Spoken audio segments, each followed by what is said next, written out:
Hoje eu vou contar um caos para vocês, igual fala um amigo meu do Paraná. Uma história que eu e minha família a gente passou numa viagem que nós fizemos no Paraguai. Vamos para a história então. O ano era 1993.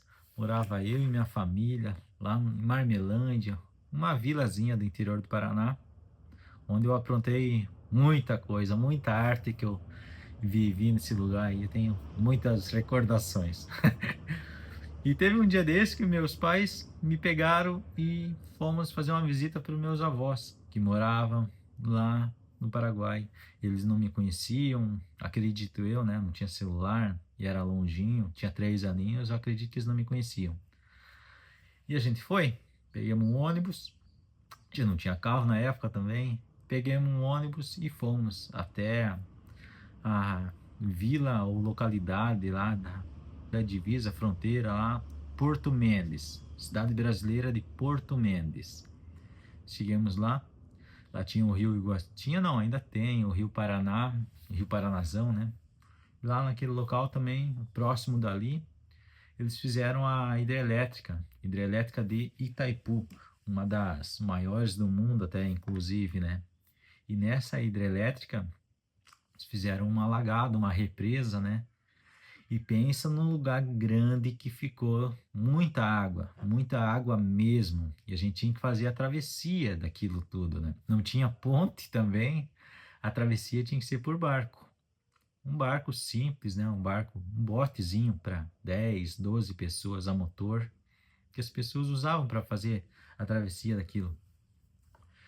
E meu pai e minha mãe compraram um picolézinho para mim de fruta, alguma coisa assim, para me acalmar, deixar mais tranquilo, né? Nessa viagem aí, nessa transição que a gente ia fazer. E fomos no bendito barquinho, né? Pensa num barulho danado que tinha aquele motor. E eu sentei bem perto do motor, junto com meus pais, próximo dali. Tava ventando bastante, tinha bastante onda naquele lago, né? E aquilo lá tava coisa de louco. Balançava muito, balançava muito. E eu tremendo, congelado assim de medo.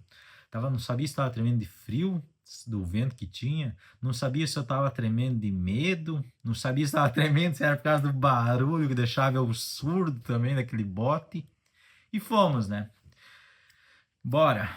Fomos lá e vai, e não chegava nunca.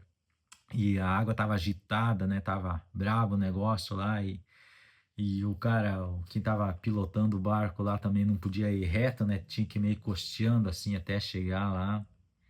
E sem falar na estrutura daquele barco, né? Não tinha colete, não tinha muita coisa pro cara se apoiar. Tu tinha que ficar sentado ali aquele banquinho e com a cara e com a coragem e fazendo oração para chegar vivo do outro lado. Imagina se viram um negócio daquele, se acontece alguma coisa aí, derruba.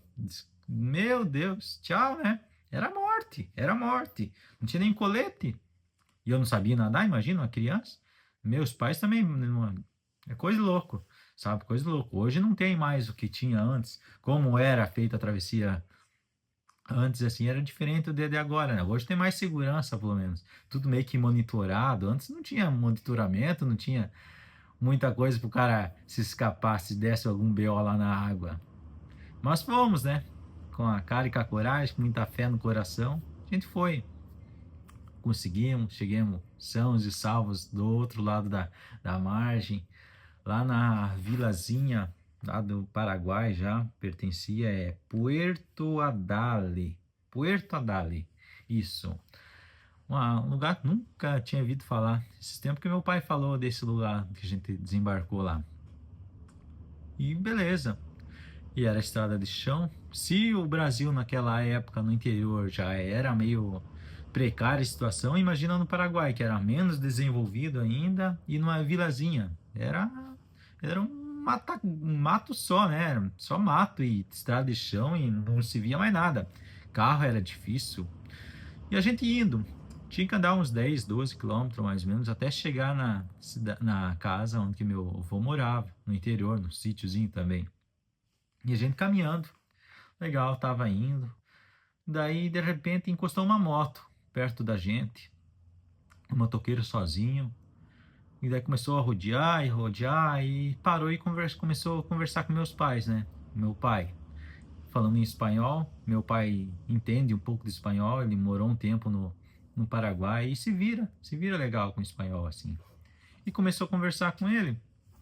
E aquele cara com a má intenção já na cabeça, para tentar me pegar e me roubar, né? Sei lá o que queria me fazer comigo, se ia me vender pro circo, sei lá, usar como uma atração. Sei lá, ele queria me levar embora, que isso era certo.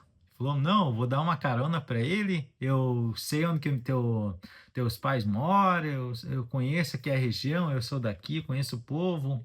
Deixe para mim, que daí eu ajudo vocês, eu já levo eles, já levo teu filho aqui, dou uma carona para ele, daí vocês vão mais rápido, né? Eita, nós, tava feita a desgraça, né?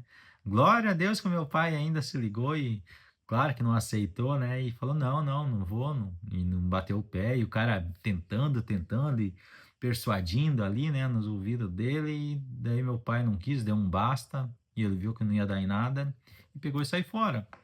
E o motoqueiro saiu, não me levou, ainda bem. Glória a Deus que não me levou. Senão eu não estaria aqui hoje contando essa história aqui, já tinha virado, sei lá, uma estatística ou outra história triste aí que a gente ia contar.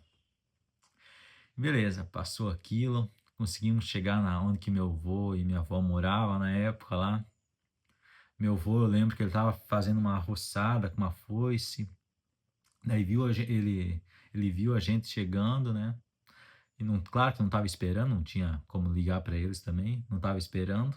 Só meu pai sabia onde que era, não estava esperando. Aí chegou ele e foi lá e nos cumprimentou, me deu um abraço e tudo, né? Mas meu avô sempre foi mais sério, ele não era muito de risada ou demonstrar algum afeto, assim, algum amor por nós. Ele era mais no canto dele, né? Era mais reservadão. Minha avó já era bem amorosa, era uma pessoa muito boa mesmo, uma das melhores pessoas que eu conheci na vida. Pessoa calma, com muito amor. Ela me viu também chegando, viu meu pai e minha mãe, a gente chegando e foi lá, me deu um abraço, deu um beijo, né, um carinho assim, tirou uma bala de hortelã para mim e me deu, né? Certo? Sabia que eu tava meio nervoso, com medo de toda aquela situação lá dessa travessia aí que não foi das mais tranquilas e também do cara que também tentando me roubar, deu uma bala e isso já me tranquilizou e aquilo já ficou bem, ficou tudo certo. E é isso que eu me lembro dessa lembrança. Por favor, né? Curta, compartilha com alguém, comenta se vocês viveram alguma coisa parecida também. Gostaria de saber, sério mesmo, gostaria de saber. Tá certo, amigos? Fica com Deus. Um grande abraço e obrigado.